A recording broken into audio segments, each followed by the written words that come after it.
पंचायत चुनाव हुआ था उसके नतीजे भी आज आ रहे हैं। ऐसे में उत्तर प्रदेश के लोगों की निगाहें इस ओर टिकी हुई हैं कि आज गांव की सरकार में कौन बाजी मारेगा, कौन गांव में सरकार बनाएगा। ये यहां पर पंचायत चुनाव उत्तर प्रदेश की गांव गांव में जिस तरीके से पिछले 3, 4, 5 महीने से लगातार जो गर्माहट थी वो कहीं ना कहीं मतदान के बाद शांत हुई, लेकिन अब काउंटिंग की बारी, मतगणना की बारी है और आज परिणाम सामने आएंगे। और बातचीत करने के लिए इस वक्त हमारे साथ 2 रिपोर्टर्स हमारे जुड़ रहे हैं ग्राउंड जीरो से। उनसे हम बातचीत करेंगे। कानपुर से सौरभ मिश्रा हमारे साथ हैं और लखनऊ से मोहम्मद शबाब। मोहम्मद शबाब, अगर समूचे उत्तर प्रदेश की बात करें तो क्या फीडबैक है, किस तरह के निर्देश जारी किए गए हैं? 8 बजे से मतगणना शुरू होगी, किन किन बातों का ख्याल रखा जाएगा?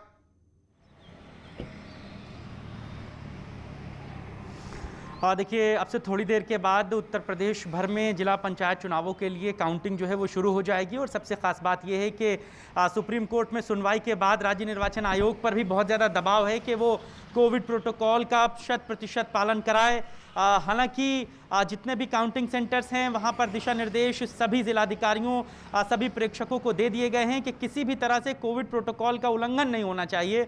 और इनमें सबसे खास बात यह है कि जो भी अधिकारी और कर्मचारी ड्यूटी पर लगे हैं इनके लिए भी बहुत ज़्यादा हिदायतें बरतने के दिशा निर्देश दिए गए हैं। ऑक्सीमीटर से लेकर के जो है वो टेम्परेचर चेक करने तक की सारी व्यवस्थाएं जो हैं वो काउंटिंग सेंटर्स पर की गई हैं। तापमान में अगर थोड़ा सा भी किसी व्यक्ति के इजाफा होता है तो उसे तुरंत ड्यूटी से हटा दिया जाए या उसे ड्यूटी ना करने दी जाए, इस बात के दिशा निर्देश जो हैं वो सभी को दे दिए गए हैं।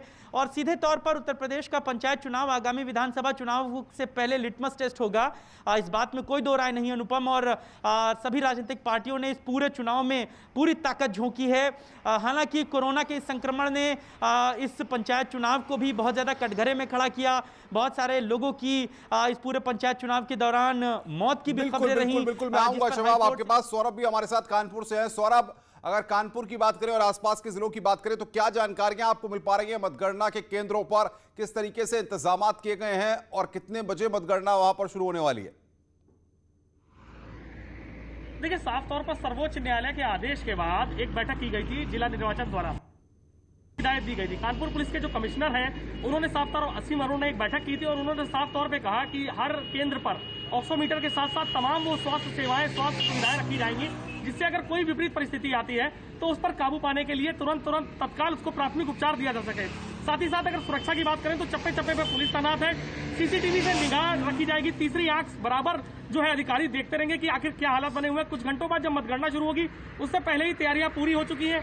किसी भी बाहरी व्यक्ति को आने से पहले उसका पास चेक किया जा रहा है, या तो वो एजेंट होना चाहिए या फिर बाहरी जो गाँव वाले हैं उनको कहीं भी आने के लिए अनुमति नहीं दी गई है। साथ ही साथ जो माइक से पुलिस है वो अनाउंस करती जा रही है। पुलिस का साफ तौर पे कहना है कि आप कहीं पर भी भीड़ इकट्ठी नहीं करेंगे। जश्न पर पूरी तरह रोक है। लगातार देर रात से ही निर्देश जारी किए गए हैं।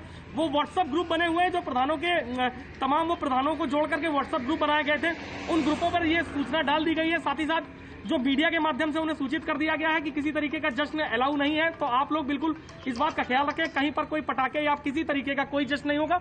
और इसको लेकर के जो सख्त हिदायतें दी गई हैं उस पर कितना पालन होता है, कितना असर देखने को मिलेगा, क्योंकि जमीनी स्तर पर कई बार हम देख चुके हैं कि जब चुनाव के मतदान के दौरान लोग कोविड प्रोटोकॉल को कई जगह फॉलो नहीं कर रहे थे। बिल्कुल सौरभ, हम आएंगे आपके पास, बने रहिए। शबाब लगातार हमारे साथ बने हुए हैं। शबाब, 2 बड़ी महत्वपूर्ण बातें। पहली बात यह कि वीकेंड लॉकडाउन चल रहा है, इस बीच काउंटिंग होगी। अफसर वही हैं जिनके ऊपर जिम्मेदारी है, जाहिर तौर पर उनको वीकेंड लॉकडाउन में सख्ती से पालन भी कराना है, मतगणना की तैयारियों को और मतगणना को भी देखना है।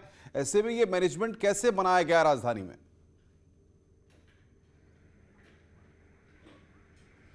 बिल्कुल, देखिए, इसमें जिला निर्वाचन अधिकारी जो हैं, जिनको जिलाधिकारी भी हम लोग कह सकते हैं, उनके अलावा पूरी तरीके से चीज़ें सेपरेट हैं। यानी कि जो लोग काउंटिंग के दौरान मौजूद रहेंगे उनकी कहीं भी ड्यूटी जो है वो लॉकडाउन के दौरान नहीं लगाई गई है। जिनकी ड्यूटी लॉकडाउन के दौरान दूसरी जगहों पर लगाई गई है उनको मतगणना केंद्रों पर ड्यूटी के लिए नहीं लगाया गया है। दोनों सेपरेट हैं। दोनों में अगर कोई कॉमन चीज़ है तो वो है जिला निर्वाचन अधिकारी यानी कि जिलाधिकारी, जो दोनों जगहों का निरीक्षण करेंगे। अब बात अगर हम लोग मतगणना केंद्र की करें तो सीधे तौर पर, जैसा सौरभ भी बता रहे थे, गाइडलाइन प्रॉपरली जो है वो राज्य निर्वाचन आयोग की तरफ से जारी करके रखी गई है और किसी भी तरह की कोई चूक ना होने दी जाए, इस बात की हिदायतें जो हैं वो जो जिला निर्वाचन अधिकारी हैं, जो प्रेक्षक हैं, जो अफसरान हैं, उन सबको दे दी गई है। तो मुमकिन उम्मीद यही है कि मतगणना जब शुरू होगी 8 बजे तो